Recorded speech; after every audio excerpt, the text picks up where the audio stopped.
Chers amis, eh bien, bonsoir. Toujours bien aussi d'échanger comme ça, c'est édifiant pour nous. On va avancer. Écoutez, on a. C'est toi le chef ? On a un petit chef qui arrive avec nous. Un mini-chef. Il s'appelle comment ? Zaché, non ? Ou bien ? Oh là là, Non, mais ça c'est s'il vraiment vous parce que plaît. c'est ton ami que tu le vannes comme ça. S'il Hein, vous dis donc. plaît. On va voir. Oh bah toi tu peux Oui, parler. mais je voulais le faire quand il est en face de moi, tu vois, les vannes. On va avoir Gilou qui est arrivé avec sa chemise des années 70. Gilou, s'il peut se manifester avec nous. Salut Gilou. Oh là là, la belle chemise. Bonjour Et- Gilou. Ah, il pleut beaucoup, j'ai du mal à vous entendre. Ah, ça va Gilou, t'es en forme? Ouais, ça va, merci Seigneur, ça va. Bon. Alors Gilou, pour te présenter, tu es le pasteur des églises Portes Ouvertes en Guyane. Tu es là-bas depuis combien de temps maintenant? 23 ans, j'ai du mal, il pleut à fond. Hein. Ah, bah écoute, Moi, 6 avril, ça fera 23 ans. 6 avril, ça fera 23 ans. Wow. Ok. Alors, pourquoi j'ai demandé à Gilou de venir? Déjà, ça met un visage aussi sur un nom, parce qu'on le cite aussi dans nos prières, etc. Bien-aimés qui nous suivez, pour qui l'église de la Porte Ouverte, c'est importante. Priez pour Gilou aussi, qui est là-bas depuis toutes ces années. Et puis, j'aimerais qu'on puisse entendre un petit peu son témoignage. D'où il vient, comment ça se fait qu'il est là-bas maintenant, comment ça se fait qu'il ose encore porter ce genre... Je le vanne alors que j'ai le même genre de chemise. Non, mais, J'avoue, hein. honnêtement, moi je l'aime bien ta chemise, elle est très bien. Zébrée comme ça. Moi mes yeux saignent mais c'est très c'est pas bien. grave. Oui, mais nos yeux saignent avec ton polo, mais c'est pas grave. Mais, Oh mais- s'il vous plaît. mais donc, ce que je S'il voulais, vous plaît. ce que je voulais dire, ah oui, mais bon, ça va vite. Hein. Ah mais Seigneur. déjà en même temps. Ce que je voulais dire, Gilou, c'est raconte-nous. On va commencer par la base. Quelle a été ton enfance? Par le début. Qu'est-ce qui s'est passé dans ton enfance? D'où viens-tu? Écoute, vous m'entendez là? C'est bon? Oui. Est-ce que vous m'entendez? Ok, parce que moi j'ai du mal avec la pluie de vous entendre. Alors, mon enfance était honnêtement compliquée pour une simple raison, c'est que j'avais 40 ans de différence avec mes parents. Et donc, avant de connaître Dieu, voilà, tu ne te poses pas la question. Et une fois que tu connais Dieu, tu as certaines vérités dans la parole de Dieu qui te ramènent à certains faits. Et moi, évidemment, pour mes parents, à 40 ans, excuse-moi, mais tu n'es pas désiré.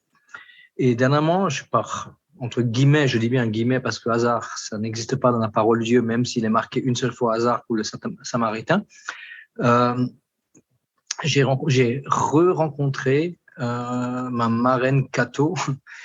Ça fait 27 ans que je ne l'avais pas vue. Je l'avais invitée une fois, il y a 27 ans de ça, donc à l'église.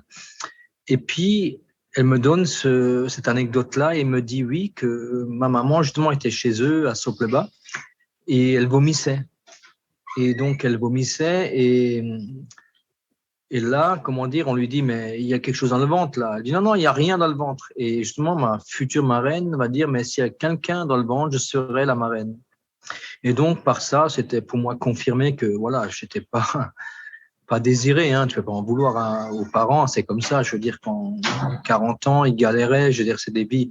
Mon père était boucher, ma mère prof de couture, mais n'exerçait pas et ils avaient, comment dire, la ferme de mes grands-parents. Donc, pécuniairement, c'était pas forcément super, même s'il y avait après un capital derrière avec les terres et tout.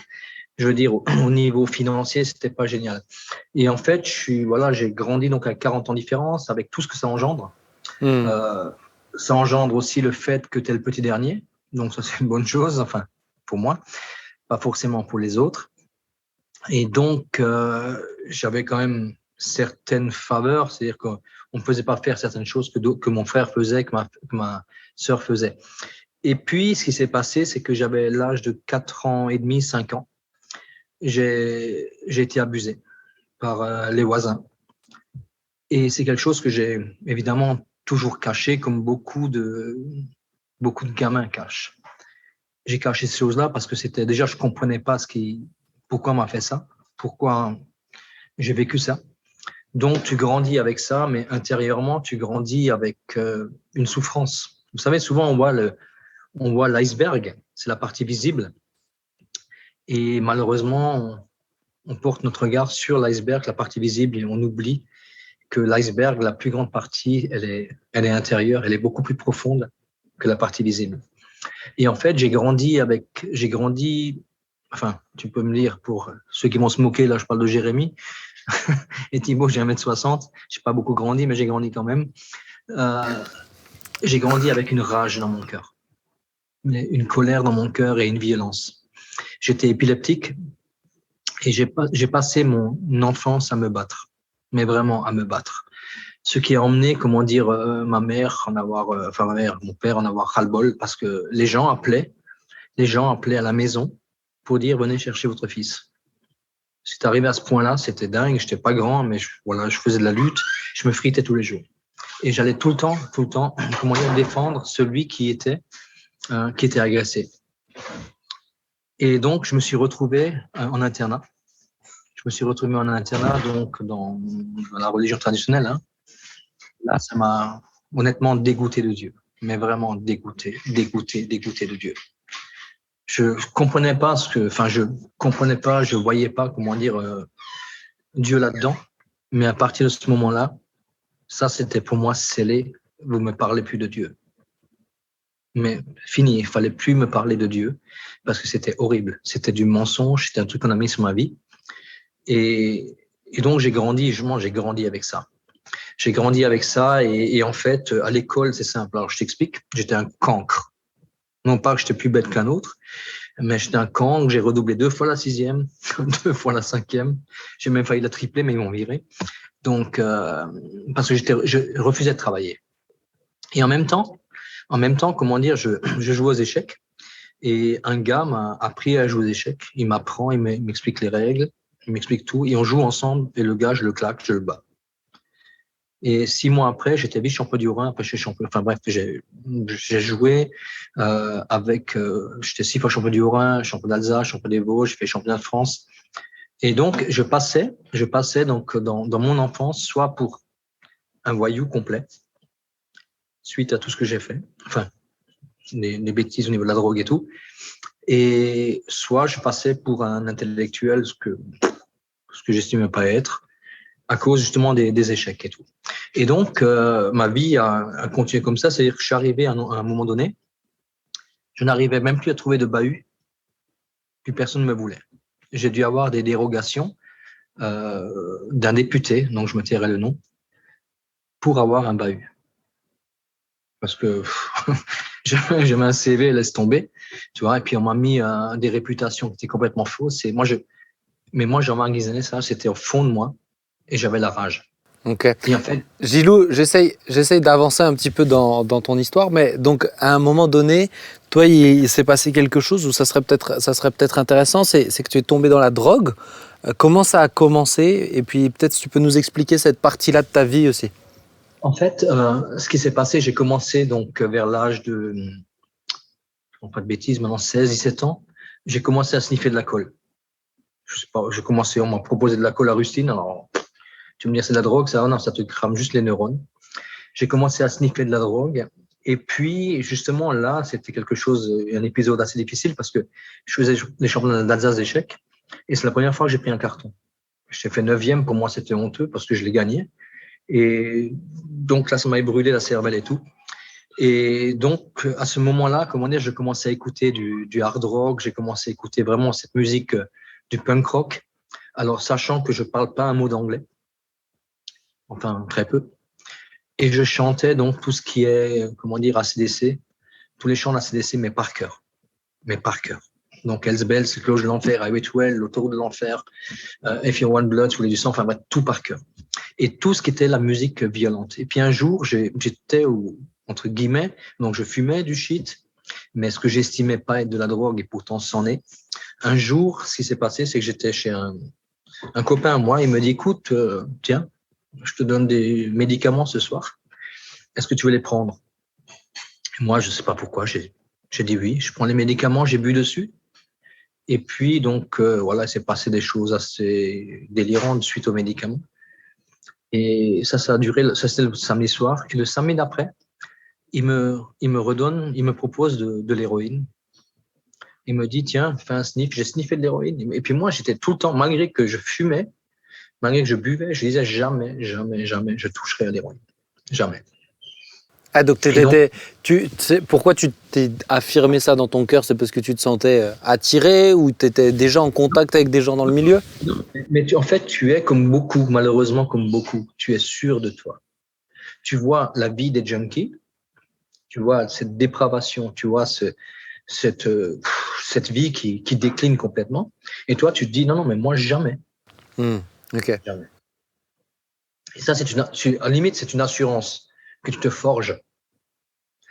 Et je t'assure, j'ai vu des gars vraiment me dépérir. Et j'ai dit, jamais je toucherai à ça. Le seul problème, c'est que j'ai sniffé. Et une semaine après, le même gars, il me fait un shoot. J'ai failli mourir ce jour-là. Et à l'époque, j'ai fait le shoot. Je courais tous les matins. J'étais vraiment sportif. Je faisais du vélo, je courais, j'étais sportif. Et je pense que Dieu, à travers ça, m'a gardé.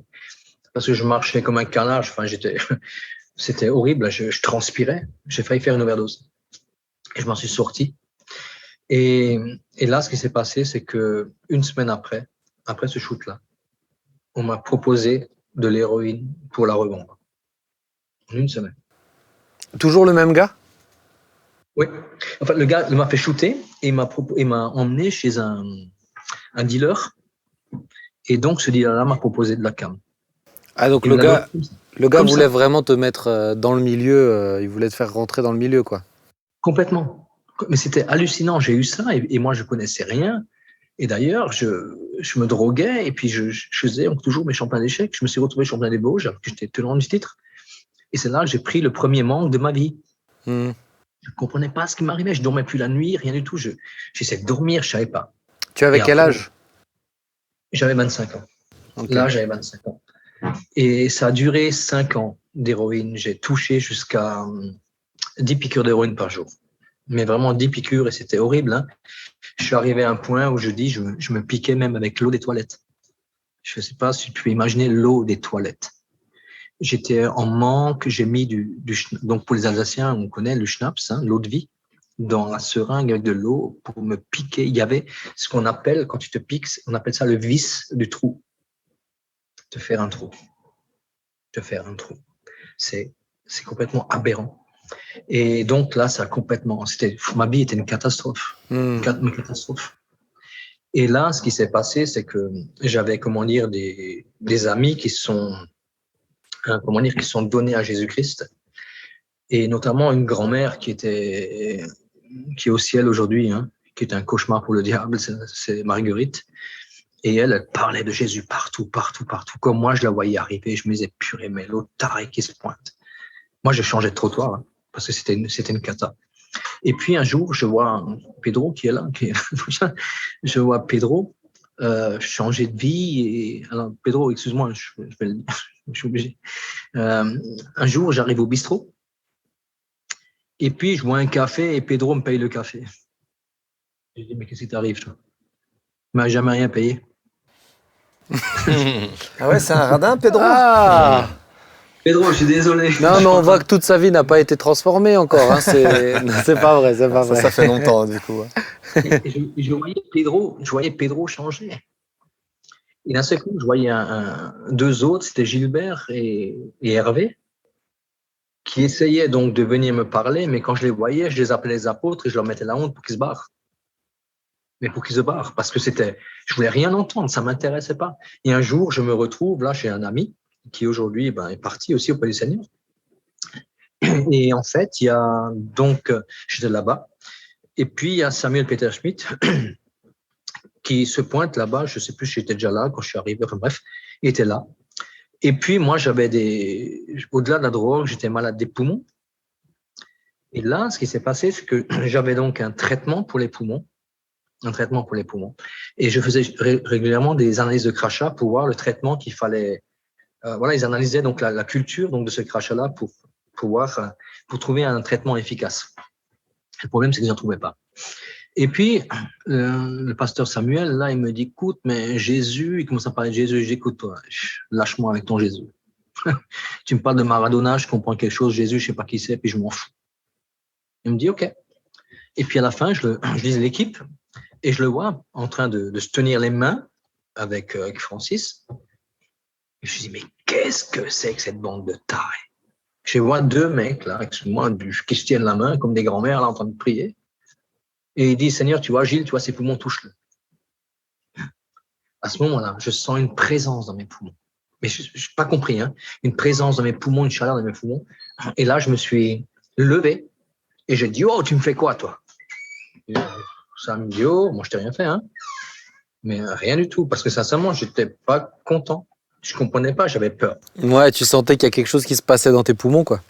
C'était indéniable. Je savais que quelque chose se passait dans mes poumons. Ouais. Mais je ne savais pas quoi. Et comme j'étais très cartésien, moi, j'aime comprendre. Mais là, je ne comprenais rien. Et eux, ils ont juste eu un sourire. Et sincèrement, ça m'a énervé encore plus. Ça m'a énervé encore plus parce que je me dis, attends, mais c'est quoi là? Je comprends pas. J'ai l'impression qu'on se foutait de moi. Et rien, ils m'ont rien dit, gentil, tranquille. Et je rentre à la maison le lendemain matin, entre guillemets, comme par hasard, et j'ai un courrier dans la boîte aux lettres. Et c'est justement le laboratoire. Et là, comment dire, je vois que le traitement qu'il m'avait donné, il était insensible. Par contre, l'albican avait disparu, le streptocoque, staphylocoque, voilà, tout ça, ça avait été disparu. J'étais guéri. Là, moi, j'avais un gros problème. Gloire à Dieu. Ouais, mais gloire à Dieu, oui. Mais moi, à l'époque, j'avais un gros problème, Thibaut. Ouais. Parce que cartésien comme j'étais, il fallait que je comprenne. Et je comprenais rien. Et je pouvais pas nier. Je pouvais pas nier la chose. Et là, qu'est-ce que j'ai fait? Donc, j'ai décidé, comment dire, d'aller à l'église, enfin, d'aller voir. Hein. Et au-delà des préjugés que j'avais avant, à cause de tous les racontards de ce qui se passe, je suis allé voir, j'ai quand même vu que les gens s'aimaient. Ça, je ne pouvais pas le nier. Et un jour, ce qui s'est passé, c'est que j'ai décidé de me faire baptiser. Alors, j'ai pas eu la meilleure des repentances. Je vais pas vous enseigner la repentance, hein. Vous savez très bien mieux que moi ce que c'est la repentance. Et j'étais, comment dire, au bistrot. Mais ça me travaillait. Ce que j'ai vécu, je pouvais pas l'oublier. J'étais en train de boire un demi de bière. Et là, j'ai décidé de me faire baptiser. Alors bon, voilà, comme je te dis, c'est pas l'endroit idéal pour les décisions. Enfin, du moins pour la repentance. Les décisions, tu vas prendre n'importe où. Et donc, ce qui s'est passé, c'est que je suis allé voir Sam, je dis voilà, je vais me faire baptiser. Et en fait, le baptême devait avoir lieu, si ma mémoire est bonne, le 16 avril 1991. Et puis, ce qui s'est passé, c'est que moi, le 11 avril 1991, non, 9 avril 1991, pardon, j'étais à un endroit, justement, j'ai dit, tiens, avant le baptême, je vais me faire un shoot pour la route, hein, un dernier. Et là, ce qui s'est passé, c'est que quand je prépare la seringue, c'est la première fois, bien sûr, je ne savais pas ce que c'était, je sais aujourd'hui ce que c'est, mais je prépare la seringue et je vous dis, c'était une dose à 100 euros. Pas 100 euros, 100 francs, pardon. Et pour moi, c'était pour une dent creuse, hein, c'était rien du tout. Et là, j'entends ouvertement, fais attention, fais attention. Et là, je me retourne, je dis, hein, personne. Je dis, oh bonhomme, c'est un problème. Donc, je prépare ma seringue. Et au moment où je prends la seringue, là, je la mets dans les veines. Et généralement, quand je mets dans la veine, je l'envoyais. C'était réglé. Mais là, il y a une pensée qui me dit, fais attention, fais attention. Et en fait, au moment où je fais l'overdose, je me pique et je fais une overdose. Je tombe par terre. Là, je suis par terre, je n'ai pas de chronomètre en main, je le dis, je n'ai pas de chronomètre en main. J'ai des personnes qui m'ont dit que j'étais 20 minutes par terre. Mon cœur ne battait plus, je ne respirais plus, j'étais noir. Dans le visage, j'étais bleu. Et le couple a crié à l'étage au-dessus, il a dit Michel, Michel, Michel, il criait. Et en fait, le gars qui est descendu, c'était un chrétien, mais rétrograde, toxico, autant chargé que moi, si pas plus. Et puis, il vient et dit Gilou, au nom de Jésus, respire. Et à ce moment-là, comment dire, je me suis levé et j'ai commencé à respirer, puis le poumon a cassé, déchiré. J'ai fait un œdème pulmonaire. Là, évidemment, on m'a transféré à l'hôpital. L'hôpital, ils ont fait une radio, ils ont vu que le poumon est déchiré.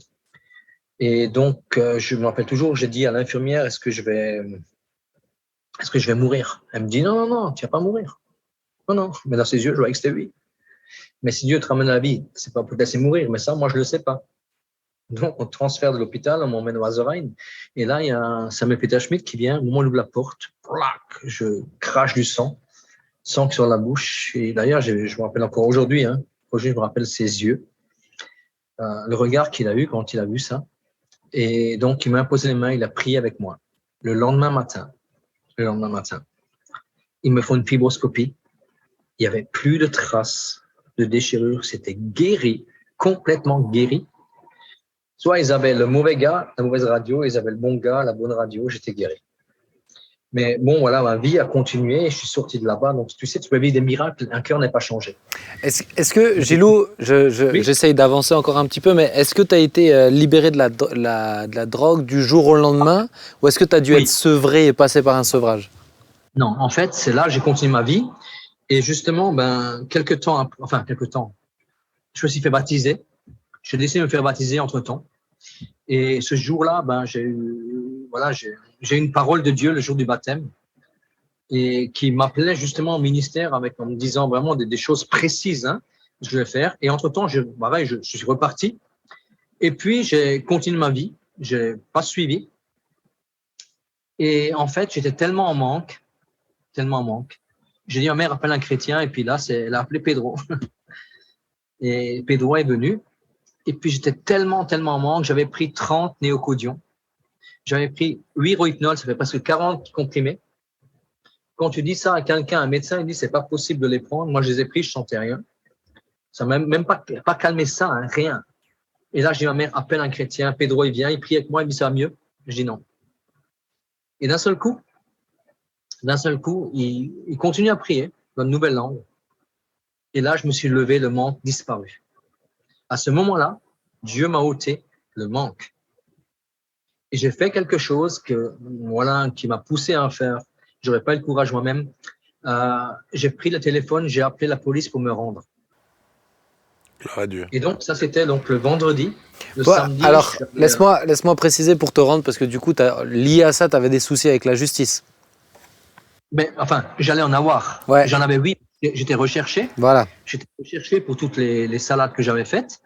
Et donc, là, j'ai décidé, donc j'étais conscient. Enfin, je sais pas ce qui m'a poussé. Je sais aujourd'hui que l'Esprit de Dieu m'a poussé à le faire. Tu ne peux pas rentrer dans une vie vraie avec Dieu sans vouloir régler toutes les cagades que tu as faites. C'est pas possible.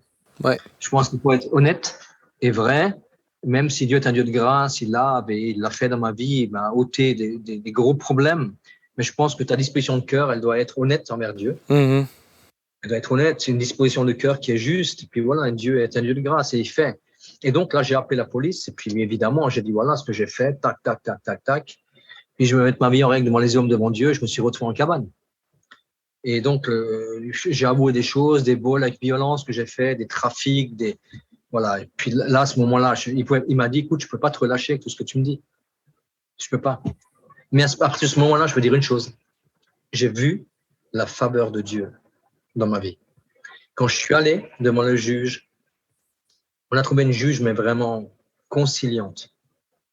J'ai vu la faveur de Dieu en prison pour me sortir, pour les amendes douanières, pour tout. Pour tout.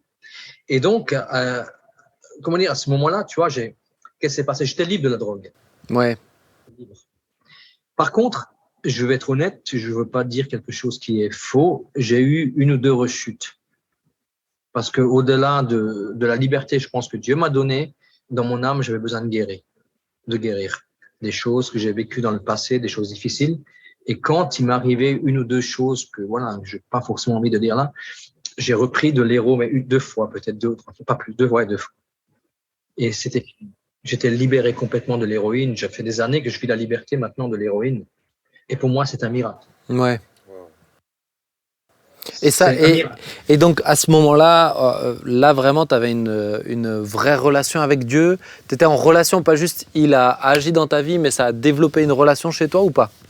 Voilà, mais bien sûr. En fait, ce qui s'est passé, c'est que là, tu sais, le jour, je m'étais fait baptiser avant. Et je dis honnêtement, je n'ai pas suivi, mais dans le jour de mon baptême, j'ai reçu une parole prophétique qui me disait, mon enfant, ce que tu as vu à ce jour, ce n'est rien de ce que tu peux encore voir. Ce que je te demande, c'est que tu plonges dans ma parole, que tu bois ma parole, que tu lis ma parole, que tu l'étudies, tu la serres dans ton cœur. Et chaque fois que tu bois ma parole, plonge, nage, lis et serre-la contre ton cœur afin de ne pas pécher contre moi. Et après, il me dit, ne t'appuie pas sur ta propre sagesse, mène confiance totale en moi et tu verras des choses merveilleuses pour dire à travers toi, car je t'ai appelé ce ministère, te dit le Seigneur, parce que je t'aime. Et en fait, j'avais reçu l'appel de Dieu et j'avais jamais lu la parole. Et à ce moment-là, en prison, j'ai commencé à lire la Bible. Là, j'avais le temps. j'avais rien d'autre à faire. Donc là, j'ai lu, j'ai commencé à lire la parole de Dieu. Et quand je suis sorti de prison, parce que là aussi, j'ai vu la main de Dieu, vraiment la main de Dieu. La main de Dieu à l'œuvre. Par rapport à ça, j'ai fait mais, très peu, sur ce que je devais être condamné. Ouais. Je devais prendre 3 ans, minimum plus de 3 ans. D'accord? Et j'ai fait très peu. Mais Dieu m'a encore emmené dans des pas de repentance pendant ce temps que j'étais en prison. Parce que il faut quand même être conscient d'une chose, c'est que oui, Dieu fait, mais Dieu nous emmène aussi à être juste et à aller vers des gens et à peut-être se repentir et demander pardon pour des choses. C'est ce que Dieu m'a emmené à faire par la suite. D'accord? Donc, après de ça, je suis sorti, j'ai commencé ma vie. J'ai commencé à trouver des petits boulots et voilà, j'ai une vie. Et puis un jour, j'avais toujours ça dans mon cœur de ce que Dieu m'avait dit le jour du baptême. Et je lisais vraiment la Bible. Vraiment, je plongeais dans la. C'était pas quelque chose de difficile pour moi, c'était quelque chose de passionnant que de lire la parole de Dieu. Et un jour, j'ai vécu donc des situations qui étaient assez difficiles. Je pense que je peux en parler librement aujourd'hui. Je travaillais donc en intérimaire en Allemagne. J'ai travaillé 4 ans en tout là-bas. Et chaque fois, je changeais de boîte intérim, mais chaque fois au même endroit. Et j'ai perdu mon boulot. Et puis, non seulement j'ai perdu mon boulot, mais en même temps, j'ai divorcé. Et donc là, pour moi, c'était la totale. J'étais complètement brisé. Et ça, c'était en 98. Et en 97, j'étais chez Jérémie. Justement, quand lui vivait un moment difficile dans sa propre vie, et je priais au petit-déj, et Dieu m'avait donné le psaume 32:8, je t'instruirai, je regarde-toi, je te montrerai le chemin que tu dois suivre. Et en fait, ça, c'est mes revenus. Et je suis allé justement voir ton papa, Ben. Et je lui ai dit, écoute, donne-moi le numéro d'un pasteur là-bas, parce que juste avant ça, j'étais allé faire prier par Bertrand. Et Bertrand, il me dit, Gilot, j'ai une pensée pour toi, la Guyane. Sincèrement, je l'ai envoyé bouler parce que je ne sais même pas si c'était la Guyane, j'étais fâché. Et 3 jours après, je reviens chez lui, il replie pour moi, il me dit, écoute, Gilot, j'ai toujours la même pensée pour toi, la Guyane. Et en fait, je suis allé en Guyane 5 semaines pour me changer la tête. Mm-hmm. Et là, ce qui s'est passé, c'est que j'ai dit à Dieu, si tu veux que je vienne ici, donne-moi ta paix. C'est la seule fois que je l'ai vécu. J'ai comme un manteau de paix qui est descendu sur moi. Et quand je suis rentré au bout de 5 semaines, j'ai retrouvé le travail que j'avais perdu. Le lendemain, je retrouvais. Et donc là, j'ai commencé à mettre de l'argent de côté. D'ailleurs, j'avais Eric Toumieux qui partait au Sénégal justement, qui m'a prêté son appartement. Ça m'a permis d'économiser. Et là, justement, avant de partir, parce que c'est un choix qui est difficile. Déjà, Mulhouse est une église que j'aime, c'est ma famille. Et donc, te retrouver, je ne sais même pas où, là, c'est pas facile. Et là, j'ai prié, puis j'ai mis, aujourd'hui, je dis bien, aujourd'hui, je ne le ferai plus, mais j'ai mis des toisons dans mon cœur, parce que spirituellement, je pense que pour discerner et affirmer que c'est la voix de Dieu, spirituellement, je pense que je ne pouvais pas le faire. Ouais. Gilou, je me permets juste de te couper parce que le temps passe et la fin de l'émission approche. Est-ce que tu arrives à nous raconter justement ce moment-là, le moment où Dieu t'a envoyé en Guyane, voilà, de façon assez synthétique malheureusement, mais le temps passe. Ouais. Mais en fait, donc, je suis parti là-bas.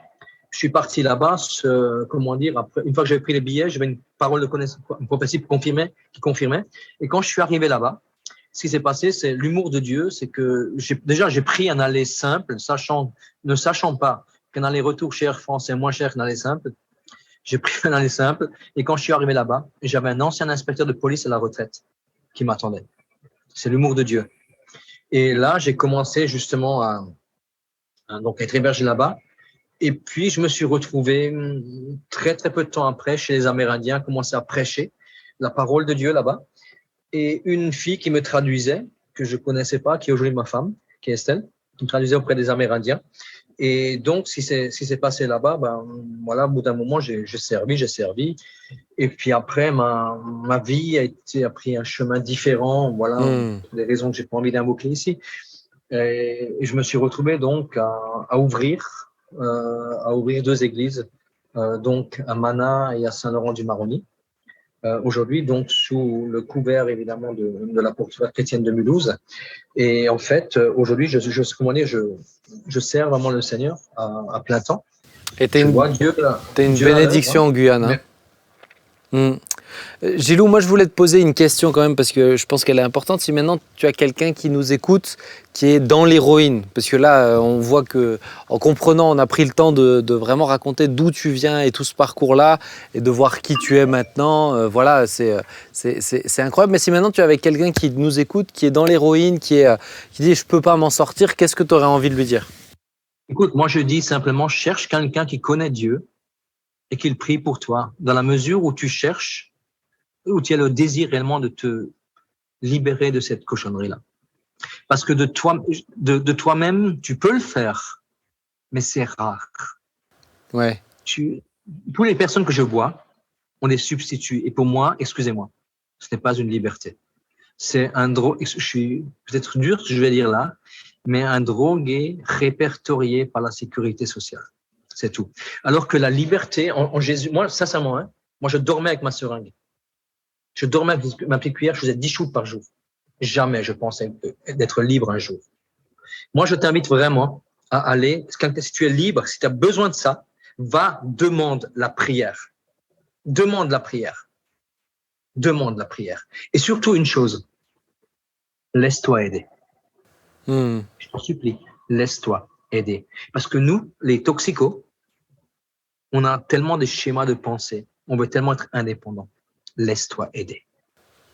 J'ai eu, moi, le besoin d'être hébergé chez des gens. Si j'avais pas été hébergé, je suis pas sûr que je serais là aujourd'hui.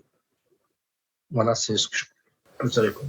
Bah, merci beaucoup. On sent que tu parles de ton cœur. Donc, merci Gilou pour ce temps, pour ton témoignage. Merci vraiment aussi de nous le partager à cœur ouvert et surtout merci Seigneur pour ce qu'il a fait. Merci. Puisque tu es une vraie bénédiction en Guyane et pour nous aussi, pour la porte ouverte, une vraie bénédiction. Merci beaucoup Gilou. Que le Seigneur te bénisse. À bientôt. Ciao Gilou. Ciao. Ciao.